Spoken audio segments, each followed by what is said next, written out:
In 1998, two erstwhile physicians, Robert Anda at the CDC, Robert was an epidemiologist, and Vincent Felitti, who was at Kaiser Permanente, they did something that no one had ever thought to do before. They asked 17,000 adult patients about their childhood histories in the clinic at Kaiser Permanente. These were largely well-off individuals. They were largely white, middle-class, college-educated. They asked them about their childhood histories and then compared their reports to their adult health records. And what they found really astonished them.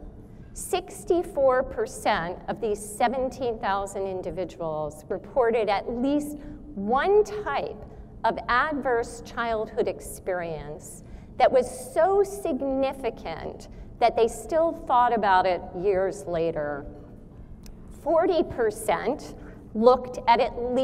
said that they had had at least two types of adversity in childhood. And 1 in 8 reported at least 4 types of adversity in childhood.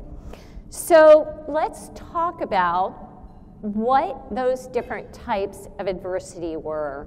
So you can see on that slide that they fall into, the original ACE survey falls into 3 basic categories of adversity. Under abuse, there's physical abuse, but there was also, they were the first people to ask about emotional abuse. And what did they mean by that? They meant, were you chronically put down or made fun of or humiliated by a parent or someone older than you in your family? They looked at sexual abuse. They looked also at neglect, physical neglect, not having warm clothes in the winter, not having enough food to eat, and emotional neglect, feeling that your family of origin didn't have your back. You weren't special. They didn't really care about you. You didn't look out after each other. They also looked at 5 types of household dysfunction. Growing up with a parent with a mental illness, anxiety or depression or bipolar disorder. Growing up with a parent, watching a mom be ill-treated. Growing up losing a parent to divorce or separation or death.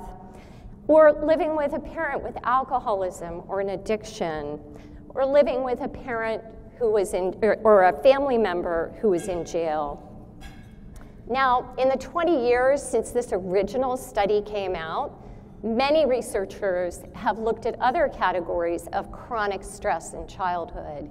And we now understand that there are other types of adverse childhood experiences, growing up with poverty, growing up with racism, growing up in a community with violence, growing up being bullied by one's peers or by one's siblings, or growing up with medical trauma, either for the child or watching a parent go through chronic illness or medical trauma.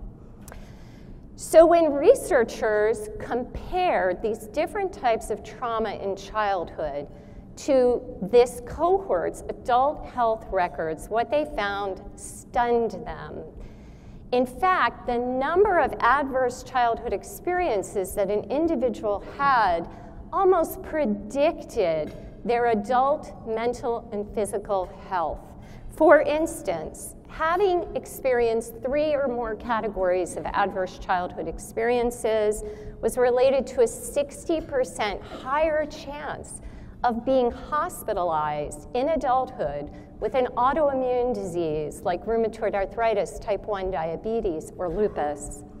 Having experienced 4 or more categories of adverse childhood experiences was associated with it being 2.5 times more likely to be diagnosed with cancer or lung disease in adulthood, 4.5 times more likely to face depression or Alzheimer's disease, and 12 times more likely to try to take one's own life.